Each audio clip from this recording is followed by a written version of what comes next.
Hello, Bill McCartney in Melbourne with the Tag Heuer Challenge, round 3 of the National Circuit of Racing for 18-foot skiffs, and it's time now for the would-bes to step forward. With me again is Warwick Rookland, and Warwick, if they can't knock over Xerox here, I think it's just about all over. Yeah, it is, Bill. It's a toss-up between the first or second rig today, so it's a new ball game out in the course, so we'll have to see what happens. They're getting set for race 1.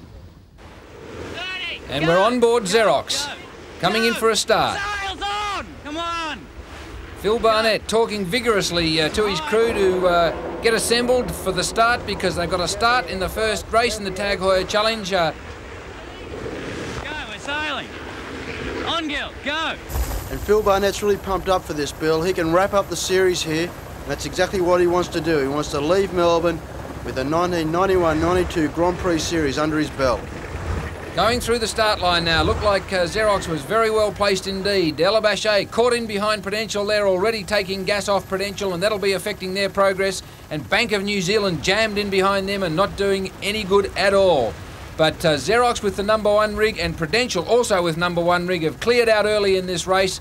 Well, when I say cleared out, they've got a margin of a few feet over the rest of them, but Scott Ramsden on the Bank of New Zealand, he's back there in about 5th or 6th at the moment, looking around for somewhere to go because he's getting bad air off the sails of all the other skiffs, chooses to change direction straight away and start heading out to the right-hand side of the course. That's him down in the left of the picture, along with Prima Drinks, heading out to the left, out to the right, I beg your pardon, and still heading out to the left, Prudential, Xerox, and the rest of them. And when we talk about bad air, it means that the air coming off the sails in the boats in front of you slow down the boat speed, so you've got to be out there and getting clear breeze into the sails to get the best out of these boats. So Scott Ramsden had to get out of there. He was buried. He had to get out of there as quick as he could to have any chance of maintaining the front running with these other chaps. And Phil Barnett on board Xerox there, going very fast but not sailing as high as Prudential. You can see Xerox heading out to the right there, not sailing as high as Xerox, as Prudential, and indeed not as high as Elabache either. Elabache also sailing very high to the wind. Adrian Carlin looking like she has good boat speed as she heads out to the left-hand side of the course initially. All skiffs sailing as close as possible to directly into the wind. Let's just tack and see, eh? You ready, Gilly? A very calm Phil Barnett. Go on, let's go, Dodo. Come on, cross, Elabache. Come on, go. Phil Barnett Where's Prudential? egging his guys on. He's talking about Prudential, and there we can see them there having to duck behind Prudential, which Prudential had right of way. Prudential, the early leader. Skilled Engineering coming up and crossing just behind Xerox. So Skilled Engineering still doing very well in the early stages of this race, and Xerox with their big #1 rig up, overpowered. So in this race, Prudential has #1 rig. Xerox has #1, Prima Drinks #1, Elabache has #2, looking to me as though perhaps the conditions up around 15 to 18 knots are better suited to the #2 rigs. And the course today on Port Phillip Bay starts from St Kilda Pier. The boats will work their way up to the top mark, out to the wing mark, and then back to the bottom mark right close to the pier, which is a bit of a danger, and then through the gate at the start-finish line. And they'll be doing 2 laps of that course, and just at the moment Tasmania, Naturally Different, having a bit more luck today. She's still on deck and going nicely. Elabache up above them, currently in either 2nd or 3rd position, and earlier we saw Xerox tack. On board we are with Phil Barnett with the head camera, heading out to the right hand side, slightly ahead of the others. Prudential, she crossed underneath Prudential, so Prudential led them early, but now heading out to the right hand side of the course on board Xerox. And now Bank of New Zealand coming back. She went early. She's come back across now. She's now on the starboard tack wind coming across the right-hand side, and she crosses behind Xerox. So Xerox leads Bank of New Zealand. And at the moment, we have them Prudential first, Xerox second, Bank of New Zealand and Elabache very close for 2nd and 3rd. And Tip Top White High Five also very close to those lead skiffs. Nothing at all between the fleet. Tip Top White High Five went out to the right early with Bank of New Zealand, coming back now on starboard tack, as is Prima Drinks out on the right. But at this stage, Xerox in beautiful conditions, tacking now, going across onto the starboard tack, coming up to clash again with Prudential. The big #1 rig, a bit overpowered, but still going very fast. Conditions here on Port Phillip Bay are absolutely perfect for 18-foot skiff racing. The breeze is steady, the water is relatively smooth, and the conditions are very stable. And that's going to make for good racing. I can tell you that I think this will be a very close event indeed. And back with the racing. Skilled Engineering just passing out of picture, coming out to the right-hand side of the course still. Scheduled to tack and start getting up towards that top mark. The rest of the fleet heading out towards the left. All skiffs coming hard on the breeze, sailing as close as possible to directly into the wind. A great race between Elabache and Prudential. In screen for second and third. Already up ahead, showing that dynamic boat speed and changing directions now to get up around that top mark for the first time is the Xerox skiff. Head cam giving us a lovely picture there of a very smooth tack by the leaders in this race. And once again the crew doing the work. Tacking very, very tight here between second and third. Elabache and Prudential both tacking now. Both can make the top mark. And Elabache does much better. She gets through the tack smoother. Gets away from Prudential ever so slightly, and Prudential suffering. Prima just in behind Prudential. And Prima, that is the best result we've seen from them all year. They're right in there with the front running boats, and that's great news for David Lamond and Prima Drinks. Head her on. Xerox is around the top mark for the first time. Little puff here. Phil Barnett speaking to his crew and not setting a spinnaker straight away, Warwick. No spinnaker. Well, he's got big rig on Bill. He's got bigger rig than a lot of the other competitors, so that means that he can't get a spinnaker on as quickly as some of them. So he will have to go out to the left-hand side of the course to get high enough so he can set that spinnaker and go down to the wing mark. Elabache around second. Prudential around third. Bank of New Zealand, Prima Drinks, Tip Top Wide High Five and Skilled Engineering all at the top mark in a bunch and nothing in it at all, but Bank of New Zealand rounding fourth. We can see there just that little mistake, or maybe not a mistake, but certainly Elabache was able to tack a little bit better than Prudential, and just by able to do that they got away probably 7 boat lengths just in those few seconds. So it just shows you how critical it is to get the crew work just right on these things. These skiffs battling out 7th and 8th, and Tasmania naturally different. Andrew Dale at the helm and having a very good start to this race.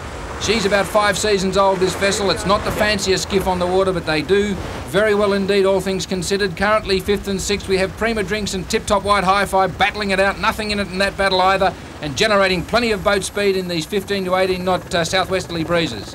In fact, this breeze has shifted around some, probably about 10 degrees, which is making them have to sail what we call 2-sail reaching. In other words, they can't get the spinnaker on because the spinnaker will drag them away from where they want to go too much. But Xerox jibing now, doing a 2-sail jibe, and I expect them to set a spinnaker very shortly. And Xerox at the wing mark. There's the wing mark coming into view now, and that's the head cam on the head of skipper Phil Barnett. You'll hear him talking to his crew during the course of the race today, and a very calm and placid fellow he is on the boat most of the time, Warwick. Yes, and Elabache, in all sorts of trouble. The breezes come in, they've tried to jibe that boat just as that gust came through, and straight in the drink they go, so what they get is a ride on the fin. Bad luck for Elabache. She was coming second and having a great race. This allows Prudential to sail through. She's now changing directions at the wing mark. Prudential has set that spinnaker, so she got a favourable angle, favourable enough to be able to set the spinnaker, and indeed the skiffs behind with the smaller rigs, Bank of New Zealand, Tip Top Wide High Five and Prima, able to set spinnakers. Now it's Bank of New Zealand changing directions at the wing mark, heading down towards the bottom end of the course now, and Bank of New Zealand now slips up into third position with the demise of Elabache. And a safe jibe from Bank of New Zealand, and in 4th place we've got Tip Top Wide High Five and Andrew Cudahy doing a fine job steering that skiff into 4th place. But poor old Elabache just standing on the fin, trying to get that skiff upright and get back into this race as Skilled Engineering struggles to get on top of her. Skilled Engineering, I think, having to go up. Here's the course map. Around the bottom mark for the first time. In white, Xerox leads. Behind them, Prudential in red second. Behind them, Bank of New Zealand third in blue. And as we get down around about the halfway mark of this race, Xerox again showing great boat speed. And back again to watch Prudential go around the bottom mark off St Kilda Pier to complete lap 1 and start to go through the start-finish gate to start lap 2. Bank of New Zealand is hot on their heels, and these two want to win down here, Bank of New Zealand and Prudential, to try and wrestle back the lead in the Grand Prix circuit from this man, Phil Barnett and Xerox. On board Xerox. Phil Barnett, the picture from headcam, calling for attack, going through attack now. We see Dave Ewings go out onto the wing first, then Big Dave Gibson in the middle. He's next out, very smooth indeed. Very difficult to keep them flat in the water like that. They did very well. And Xerox has elected to go to the left-hand side of the course, while Bank of New Zealand and Prudential have elected to go to the right-hand side. So this is where the tactics come into play. And there we see Ella Bachet back in the race, upright again, and fighting it out with Prima. And I don't expect Ella Bachet to hang around there too long. They want to get back up and get back into the leading bunch. Prima Drink's doing just fine. They were very good at the top mark, right with the leading bunch. Didn't have very good work off the breeze, but Bank of New Zealand showing excellent boat speed here. Seeming now to be working out from underneath Prudential and starting to mount a bit of a challenge for second position. Scott Ramsden driving there, very intense indeed. And pretty soon they're going to have to change directions and head back up to the top mark, and up behind them, Tip Top White High Five, still right with them. These skiffs, very, very competitive indeed for second, third and fourth. On board Xerox, things very smooth, even though they're overpowered here. We see the mainsail starting to flick inside out as the breeze gusts up a bit too strong for the rig, but still travelling very fast indeed. And that's a good shot on board Xerox, going upwind. The skipper, Phil Barnett, has got the helmet with the camera on it. As Bank of New Zealand tacks now, that's a good tack from the Bank of New Zealand, so they didn't lose any time there. It was about as good as it gets. And Scott Ramsden, the skipper of Bank of New Zealand, and Rob Brown, the skipper of Prudential, are really pumped up. They want to win this because Xerox has won the first two legs of the Grand Prix circuit, and to keep their hopes alive, they have to win down here in Melbourne. And there's a good shot of Phil Barnett with the helmet and the camera on board Xerox. Have plenty of water in. Discussion amongst the crew there as to how much depth they had, and Bank of New Zealand just crosses Tip Top White High Five. So Andrew Cuddy mounting a fantastic challenge in this race. Tip Top White High Five going very well indeed. Shaved the back end of Bank of New Zealand there, and they're having an excellent race on board the Tip Top White High Five. Currently fourth, but only just, not much in it at all. No, that's a great result from them. They're right up there with the leading bunch. So is Tasmania, naturally different. And that's a good result from Andrew Dale so far. And you can see the conditions starting to get a bit lumpy there. Tasmania's starting to bounce around as they go into the tack. The guys running across onto the new wing, pushing the wing down, changing direction. They'll have to hook up on the trapeze and get out on the end of the wings again and accelerate that boat to top speed. Out on the right, Skilled Engineering also still very well placed indeed, but these are the guys with the real problem on their hands. On board the Prudential skiff, Rob Brown now knows in this race he doesn't have the boat speed to match Xerox. He simply has to win this event, or Scotty Ramsden in Bank of New Zealand has to win it to give someone a chance of getting up to Xerox in this series. At the moment, Xerox is dominant, and here we are in the first race of the Tag Heuer Challenge in Melbourne, and already Prudential is clearly not showing the sort of boat speed they need to get up to Xerox. Well, the boat speed has been a problem for Rob Brown all year. He made a wrong decision with his mast sizes, and he's had to go back and rethink everything. He's got all new rigs in this boat, but he has to get the sails to match those masts. So he's got a lot of work ahead of him, and he's struggling to hang on to Phil Barnett and Xerox. Xerox now coming up to the top mark for the last time. Round she goes now, clearly leading. There's the gap. It's a big lead to the Xerox, and this time we think they'll probably set a spinnaker. We'll see how they go. It's almost the shooter, I reckon. Very calm Phil Barnett, just discussing whether they can get a spinnaker up or not. But he's electing to hang off and just two-sail reach for a while to see if they're too close to the breeze. If the breeze isn't behind, say 90 degrees behind the boat, they cannot get a spinnaker up because it just drags them too far away from where they want to go. So they've got to hang on, just go without it, sail out to the left-hand side of the course, and then set a spinnaker and head down to the wing mark for the last time. Prudential now coming up to the top mark in second position, and what a gap Xerox has opened up here. They don't have to worry too much about a spinnaker at this stage because they have such a huge lead, but I don't doubt that Rob Brown will very quickly set a spinnaker on Prudential and try and gather some extra boat speed to get up to these guys. But Phil Barnett now sees that Rob Brown's up to the top mark, and in go the boys to set the shoot. Halyard, go, go, go. Halyard, Halyard, Halyard, Halyard, Halyard, Halyard, Halyard, Halyard. Righto. That's Phil Barnett just calling the spinnaker going up the mast, very enthusiastic, egging his guys on. And when he stops calling halyard, it means that the spinnaker has got to the top of the mast, because the guy who's pulling it up, the sheet hand, has got his head in the boat and can't see up the mast. So that's his job in that manoeuvre. Round third, and I think catching up to Prudential is Bank of New Zealand, making up ground. They've got a smaller rig than Prudential, doing better on the breeze, perhaps now off the breeze with the wind behind them. Prudential will do a bit better with that extra horsepower, but going in for a set on board Bank of New Zealand now. Scott Ramsden left stranded out on the wing to control things, while Charlie Diekman and Cameron McDonald set the shoot. And Prudential and Bank of New Zealand have elected to go for their Spinnaker straight away. And Tip Top White High Five doing a good job in fourth place, trying to catch up to Bank of New Zealand. But out ahead, Xerox remains a clear leader. Xerox leading clearly. Phil Barnett skippering the skiff into a very clear lead here. Big Dave Gibson looking behind, seeing the opposition now a good 40 seconds behind. This is the picture from headcam on board, heading down towards St Kilda Pier in Melbourne. Up behind them, Andrew Cuddy on board Tip Top White High Five, doing very nicely.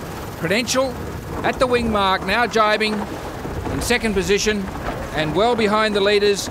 Xerox in a commanding position. Yes, and Bank of New Zealand hanging on to Prudential, and Tip Top White High Five still in fourth. And that's a good job. I'm really impressed by Andrew Cudahy. He's done a great job to hang in there with the more favoured runners, Bank of New Zealand and Prudential. A nice smooth jibe on board Bank of New Zealand at the wing mark, but they're already one leg of the course behind Xerox. Look how they've opened up. What incredible boat speed. Dropping the Spinnaker on board Xerox now to round the bottom mark and then tack up to the finish line. Get the mainsail on, Dovo. Watch out here. We've got lots of bit of pace. Main on, main on, main on. Just get some mainsail on. And Phil Barnett is certainly not relaxing yet. He wants to get across the line. He's encouraging these guys to hurry up and to give him some balance. He's calling for the mainsail on there. And you can see the lead there. He's got a good lead over Prudential. He just has to get to the bottom mark, get round it cleanly, and then go the short distance to the finish to complete Heat 1 down here in Melbourne. And very difficult to see Xerox being beaten from here, and indeed Prudential look reasonably safe in second, but that's not where they need to be, and it looks here as though Xerox is really emerging as the dominant force in this series. They're around the bottom mark, still overpowered, so that's great sailing from them to have made no mistakes when they're overpowered like that. It's really tough going, Warwick. And it shows you how versatile the rigs are. It's a second rig breeze. In other words, there's enough breeze there so they can have the intermediate rig on, and Xerox has been overpowered. As Bank of New Zealand goes for the Spinnaker drop, they have to pull it around, gather it all up and put it into the bag on the deck of the boat before they can turn around the mark and head up to the finishing line. And Xerox takes out Heat 1 on Port Phillip Bay of the Tag Heuer Challenge. Well, that's a fantastic effort from the boys, and there they are saluting themselves on headcam, and there's Xerox through the finish line first. And they've really made it awfully difficult for the rest of them now. Here comes Tip Top White High Five. They've undershot the mark a little bit, but still safe in fourth position, and they've done very well indeed. Prudential's held on to second position. They're still holding on to second position now. Bank of New Zealand third. Bank of New Zealand made up a fantastic amount of time. And rounding fourth is Tip Top White High Five. The skipper, Andrew Cuddy, doing extremely well today, sailing still with broken ribs against doctor's orders and putting in a fine performance as they struggle. Young Michael Kennedy struggling to get that Spinnaker bagged. I think they're safe in fourth position, however, but Andrew Cuddy's done extremely well here today. He's sailing with a lot of pain with cracked ribs. He's managed to cling to those very fancied skiffs up ahead of him. He's held on to fourth position. He's been knocking at the door. Prudential now crosses the line second. Bank of New Zealand third, and have done very well in this race, but certainly Prudential won't be happy with the boat speed, and she's got a lot to do to make up ground in this series. And Skilled Engineering in fifth position, and Ella Bachet rounding the mark for the last time in sixth position, recovering after that capsize on lap 1.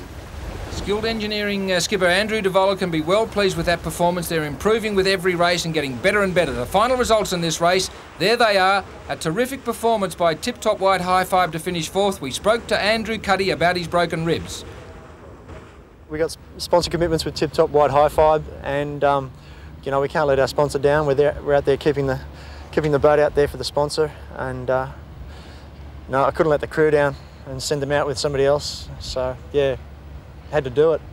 It didn't look to me leading up to this as if that boat would really go that quick. You must be pleased with the hull and the rig and everything as well. Yeah, I've got a pretty good guy sailing, two pretty good guys sailing with me, Dave Cleworth and Mike Kennedy. And Clewy's a bit of an expert on rigs, and we've been doing a bit of tinkering and a bit of cut here and a bit of shove there, and it's good. It's come out well. Excellent boat speed and faultless crew work. have done the job again for Xerox. She looks almost unassailable. There were signs there that Prudential is getting up to them. Same with Bank of New Zealand, but still there seems to be a gap. We'll find out whether that gap remains when we return tomorrow.